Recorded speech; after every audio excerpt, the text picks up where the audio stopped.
ইমাম হাছেন আৰু হুছেইনৰ বিননি শুনি মা ফাতিমাই কান্দি কান্দি ক'বলৈ ধৰিলে, হায় আল্লাহ, তুমি মোক এই দুনিয়াত সবাতোকৈ সৰু কৰি কিয় পঠিয়ালা? মোৰ দৰে দুখীয়াৰ দুখ বুজিবলৈ আজি আৰু কোনো নাই।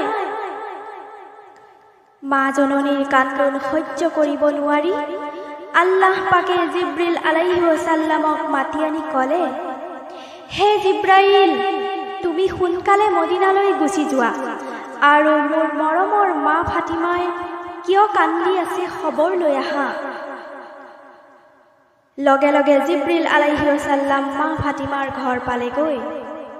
মদিনাৰ পৰা ঘূৰি আহি জিব্ৰিল আলাইহিছ সালামে আল্লাহক ক'বলৈ ধৰিলে, হে মোৰ পৰম খুদা, বিবি কুলচুমৰ ঘৰত আজি ডাঙৰ কাজ পাতিছে, আৰবৰ সকলো মানুহকেই মাতিছে, কিন্তু মা ফাতিমাক দাৱাত দিয়া নাই, দুখীয়া কাৰণে।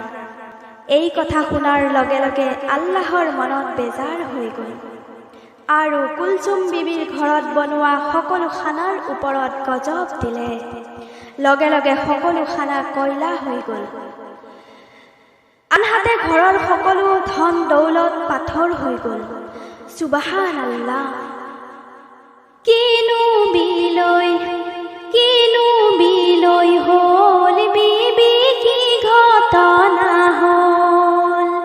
মান সন্মান আজি আমাৰ সকলো গ'ল, মান সন্মান আজি আমাৰ সকলো গ'ল।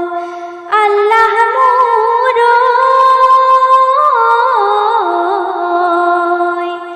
হে খুদা মোৰ, দয়া কৰা, ৰহম কৰা, কৰা কবুল, দয়া কৰা, ৰহম কৰা, কৰা কবুল। কিনো সুন্দৰ খানা, হাই হাই কয়লা হৈয়ে গ'ল, কয়লা হৈয়ে গ'ল। ঘৰত থকা ধনবোৰো পাথৰ হৈ গ'ল, ঘৰত থকা ধনবোৰো পাথৰ হৈ গ'ল। কি ঘটনা হ'ল, হাই হাই কিনো বিলৈ হ'ল? কিনো সুন্দৰ সোণৰ মালা পিতল হৈয়ে গ'ল, পিতল হৈয়ে গ'ল। আজি মোৰ ঘৰতে হাই হাই কিয়ামত হ'ল, আজি মোৰ ঘৰতে হাই হাই কিয়ামত হ'ল। হাজাৰ হাজাৰ মানুহ আহি ঘৰতে হাজিৰ হ'ল, ঘৰতে হাজিৰ হ'ল।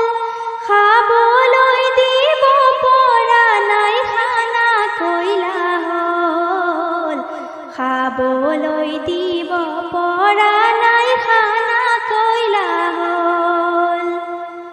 কিনো গজব দিলা আল্লাহ, কি কৰিলো ভুল, কি কৰিলো ভুল।